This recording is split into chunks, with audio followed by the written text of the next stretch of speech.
Hi dears, എന്നത്തെയും പോലെ ഇന്നും ദ ബുക്ക് ഓഫ് ആൻസേഴ്സിനോട് നിങ്ങളുടെ സിറ്റുവേഷനെ കുറിച്ച് ഒരു ഗൈഡൻസ് അല്ലെങ്കിൽ ക്ലാരിറ്റി ഇതൊക്കെ നമുക്ക് ചോദിക്കാം. Universe please guide me. എൻ്റെ വ്യൂവേഴ്സിന്റെ സിറ്റുവേഷനെ കുറിച്ച് ഒരു ഗൈഡൻസ്. ഇപ്പോൾ അവർ കടന്നു പോയിക്കൊണ്ടിരിക്കുന്ന ആ ഒരു സിറ്റുവേഷനെ കുറിച്ച് അവർക്കൊരു ഗൈഡൻസ് എന്നിലൂടെ അവർക്ക് നൽകിയാലും. Please guide me universe, please guide me universe, please guide me universe. Don't forget to have fun. ആഹാ, നല്ല മെസ്സേജ് ആണല്ലോ. അപ്പോ നിങ്ങളുടെ ലൈഫിൽ ഒരുപാട് റെസ്പോൺസിബിലിറ്റീസ് ഉണ്ട്. അതുകൊണ്ട് നിങ്ങളുടെ ലൈഫ് ഭയങ്കരമായിട്ട് സ്ട്രെസ്ഫുൾ ആയിട്ടായിരിക്കും പോകുന്നുണ്ടായിരിക്കാം.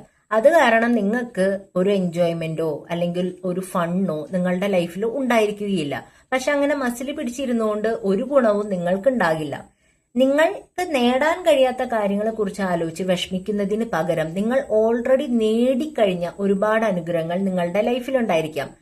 നിങ്ങളുടെ ഇപ്പോഴത്തെ ഈ ഒരു സിറ്റുവേഷൻ, ലൈഫിലെ ഈ ഒരു സിറ്റുവേഷനിൽ പോലും എത്താൻ കഴിയാത്ത അല്ലെങ്കിൽ ആ ഒരു സിറ്റുവേഷനെങ്കിലും കിട്ടിയിരുന്നെങ്കിൽ എന്ന് പ്രാർത്ഥിക്കുന്ന ഒരുപാട് ആൾക്കാരുള്ള ഒരു ലോകത്തിലാണ് നമ്മൾ ജീവിച്ചുകൊണ്ടിരിക്കുന്നത്.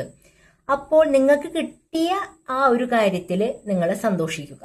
അല്ലാതെ കിട്ടാത്ത കാര്യങ്ങളെക്കുറിച്ച് അല്ലെങ്കിൽ നേടാനാകാത്ത കാര്യങ്ങളെക്കുറിച്ച് ആലോചിച്ച് വെറുതെ വിഷമിച്ച് ഉള്ള ഒരേ ഒരു ജീവിതം എന്തിന് വെറുതെ വേസ്റ്റ് ആക്കി കളയണം? അപ്പോൾ നാളെ മുതൽ ശ്രമിക്കല്ലേ? നാളെ മുതൽ വേണ്ട, ഇന്ന് മുതൽ തന്നെ നിങ്ങളുടെ ലൈഫ് കുറച്ചും കൂടിയും ഒന്ന് എൻജോയ്മെന്റ് അല്ലെങ്കിൽ ഫൺ എലമെന്റ് നിങ്ങളുടെ ലൈഫിൽ കൊണ്ടുവരാൻ വേണ്ടി ശ്രമിക്കുക. Thank you dears.